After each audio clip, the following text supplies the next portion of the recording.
Is it your first time flying internationally and hindi ka sigurado kung anong gagawin mo pagdating mo sa airport? Let me help you with that.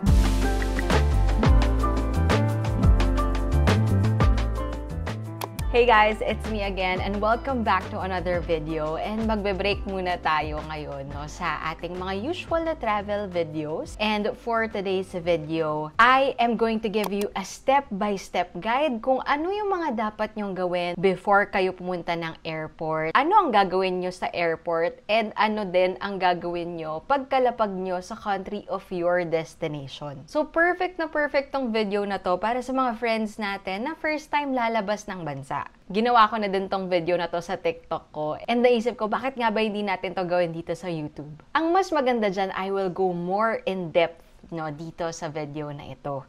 So tara, and let's get into it. First, let's discuss kung ano yung mga dapat ninyong gawin bago pa kayo pumunta ng airport. So, some of these you can do months before your flight or even a few hours before your flight. Alamin ano ang mga requirements ng pupuntahan mong bansa. Isa na dyan ay ang visa. Now, you can apply for a visa a few months before your flight. Pero, syempre, you must consider din ano yung mga requirements mo for the visa application. Gaano katagal ang validity ng visa mo once granted. And when is the right time for you to apply for a visa? Iilan lang yan sa mga bagay na dapat isipin nyo at asikasuhin nyo a few months before your flight. Next is the e-travel. For convenience, gawin mo na to bago ka pa pumunta sa airport. You can do this as early as 3 days before your flight. Kailangan mong i-download ang eGov na app at gumawa ng account. Every time na aalis ka at babalik ka ng Pilipinas, kailangan mong i-register ang travel mo.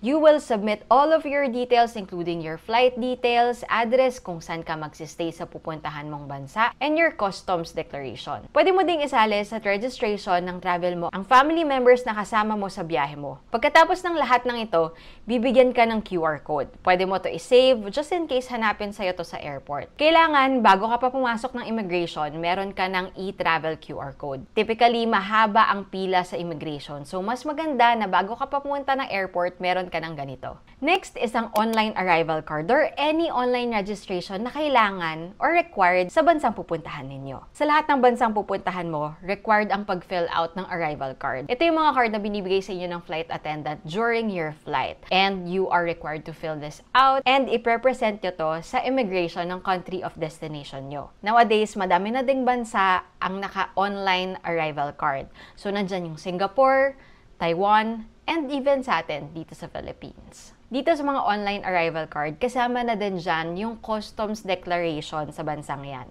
Dapat i-research nyo kung yung bansang pupuntahan nyo ay meron bang online arrival card para makomplete nyo na siya bago pa kayo umalis ng bansa. Alongside this, you may also want to check if there are any other online registration that is required para doon sa bansa na pupuntahan ninyo. Para magawa nyo na din siya beforehand. Next naman ay ang pagsesecure ng baggage allowance. Pwedeng nagawa nyo na to when you have booked your flight. Pero make sure na nakabili na kayo at nakapag-upgrade na din kayo ng baggage ninyo kung kinakailangan nyo. Dahil hanggang 2 hours before ng flight nyo lang to pwede magawa. Make sure din na hindi kayo lalagpasin yung baggage allowance. Ang standard dito sa atin sa Pilipinas ay mga 20 kilos ang checked baggage while ang hand carry naman ay 7 kilos. If tingin nyo alanganin, it's better to add or upgrade your bags before going to the airport dahil mas mahal na kung sa airport kayo mismo mag-add. If you are flying Cebu Pacific and you want to add a few kilos sa allowance mo, you can add either 4, 8, or 12 kilos sa allowance mo. So let's say, meron ka ng 20 kilos at nag-add ka pa ng 8 kilos. Meron ka ng a total of 28 kilos na baggage allowance. Next naman ay ang travel tax. Pwede nyo naman to gawin mismo sa airport, pero you can also do this in advance. When booking for your flight, pwede nyo na rin bayaran ng travel tax. Pero you can also do it later on before your flight. Pwede kayo mismo magbayad ng travel tax through the airline website or pwede rin naman sa TIEZA website mismo kayo magbayad. Yung website ng TIEZA, ilalagay ko na lang din yan sa description box below. But take note na merong additional fee kapag nagbabayad kayo dito sa mga platforms na to. Kaya ako, mas pinipili ko na lang na magbayad ng travel tax sa airport para walang mga additional na fees. Ang susunod naman ay ang online check-in. Ano nga ba ang online check-in? Ito yung ginagawa mo sa airlines na basically you are confirming that you will be on the flight. Dito din sa process na to, makukuha mo yung seat number mo if hindi ka nag-purchase or nag-select ng seat in advance. Although, you can also do this sa airport mismo through their self-service kiosk. Pero, syempre, mas maganda na lang din na gawin na siya in advance para less hassle na. You can already do this at least 3 days before your flight. Makakakuha din kayo ng email coming from the airline basically reminding you that you can already check in for your flight. What you will need to do is go in the website of the airline or sa app ninyo, find the flight, and click on check-in. Bale, you just need to go through all of the pages, click on next, and finish. And yun na yun. Lastly, documents. Wait, anong documents yan, Sam? Well, iisa-isayin natin yan. Nandyan ang flight itinerary. Ito yung sinesend sa inyo ng airlines after nyo mabook yung flight. So, nandyan yung details ng flight nyo, payment details, and usually, hinihingi to or hinahanap to pagpasok mo ng airport. Pinipresent nyo din to sa travel tax counters, and possible, isa din to sa pwedeng hanapin sa inyo ng immigration officer para makita nila kung kailan ang balik mo, just in case meron silang doubts. Next ay ang accommodation booking confirmation. So, pwede naman ito ay isang hotel, hostel, or even Airbnb. Bakit kailangan mo to? Kasi pwede rin tong hanapin ng immigration officer sa inyo. If working ka naman, it's better to also prepare your certificate of employment. Again, isa din to sa mga bagay na pwedeng hingin sa inyo ng immigration officer. So, yung mga documents na yan, pwede namang soft copy lang yan.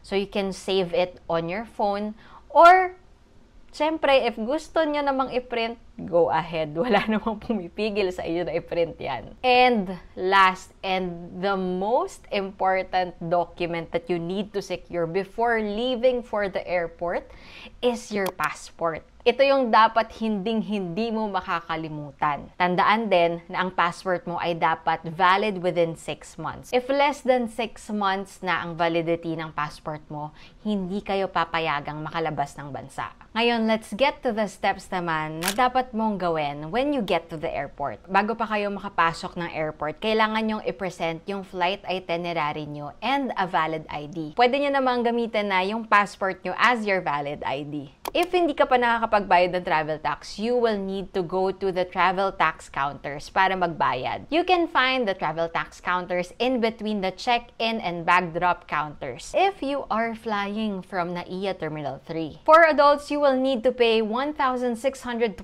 pesos per person, while for children ages 2 to 11 years old, it would be 810. Kailangan mo lang ihanda ang passport mo and your flight itinerary. If nakapagbayad ka naman na ng travel tax mo in advance, there is no need for you to go through this process. Next is the self-check-in. If hindi ka pa nakakapag-online check-in, pwede ka pa rin naman mag-check-in sa mga self-service kiosk na may kita mo before you enter the counters area. Ang gagawin kong example dito is yung Cebu Pacific. But most of the airlines would have a similar procedure. So once you get to the kiosk, click on check-in. You will need to put in your booking reference number na makikita nyo sa flight itinerary nyo, and you will also need to scan the bio page of your passport. Sa same kiosk niya, may makikita din kayong print bag tag, pero hindi naman yan nire-require sa mga bag drop counters dito sa Pilipinas. Unless na lang mag-self bag drop kayo, which later on, i-discuss natin yan. Once you're done with the self-check-in, you can now go to your designated counters for the bag drop. You can check on the screens kung saan counters naka-assign ng flight nyo. Take note of your flight number and you can see the counters you will need to go to. If you are with a senior, PWD, or with kids, pwede kayong pumila sa priority lane. Tanungin nyo lang yung ground crew kung saan to makikita dahil usually hindi to nakalista doon sa monitors kung saan naka-assign ang flight nyo. Dito naman sa bag drop counter, i-weigh ang mga baggage ninyo. Habang nag-iimpake pa lang kayo sa bahay, i-make sure nyo na napasok ang weight ng mga baggage nyo sa baggage allowance ninyo. And ilang pieces ba ng checked baggage ang pwede ninyong dalhin. Like what I said before, if overweight ang baggage nyo, mas mamamahalan kayo kung sa airport pa kayo mag-a-add nito. So better yet, check nyo na, i-weigh nyo, sa bahay nyo pa lang, and mag-add na kayo kung kinakailangan. If ang hand carry nyo naman ay overweight din, malaki din ang chance na ipa-check-in na lang to sa inyo and mahal din ang babayaran ninyo. During this process then, ibibigay sa inyo ng ground crew ang inyong boarding pass. During this process then, ibibigay din sa inyo ng ground crew ang inyong boarding pass. And it's also worth noting na ang counters lang ay nag-open 4 hours before your flight. May nag-share din sa akin sa TikTok na nakapag-self bag drop siya for her international flight. Well, personally, ako hindi ko pa siya natatry for an international flight. Pero for domestic, na-try ko na siya. So if gusto nyo tong gawin, pumunta lang kayo doon sa self-service kiosk and print your bag tag. Maglalabas yung machine ng mahabang sticker and the next thing for you to do is go to the self bag drop counter. Now, itong counter na to ay self-service din, no? So, meron din siyang kiosk. It can be a little bit intimidating, no? Kung first time mo siyang gagawin, pero it's easy. Meron din namang mga instruction na may kita doon sa screen. But basically, what you need to do is scan the barcode of your flight na may kita to sa inyong boarding pass. You will also be asked to scan your passport, scan the bag tag, yung mahabang sticker na pinrint galing doon sa self-service kiosk. Kailangan nyo ding idikit yung sticker na yon doon sa inyong mga maleta. And you are done. So if wala namang pila doon sa mga self-bag drop, doon na kayo para mas mabilis. If wala naman kayong checked baggage and hand carry lang ang dala ninyo, you will still need to go to the visa and passport check counters. Just ask the ground crew kung saan ito located. The whole bag drop process can take 20 minutes to 1 hour, so it's better to plan accordingly. Ngayon naman natapos ka na sa bag drop, ang next naman ay ang immigration. Of course, bago ka pa pumasok ng immigration, make sure na tapos mo na ang e-travel registration mo. Huwag kayong kabahan dahil just as long as truthful naman ang sinasabi ninyo sa immigration officer, wala kayong dapat ikabahala.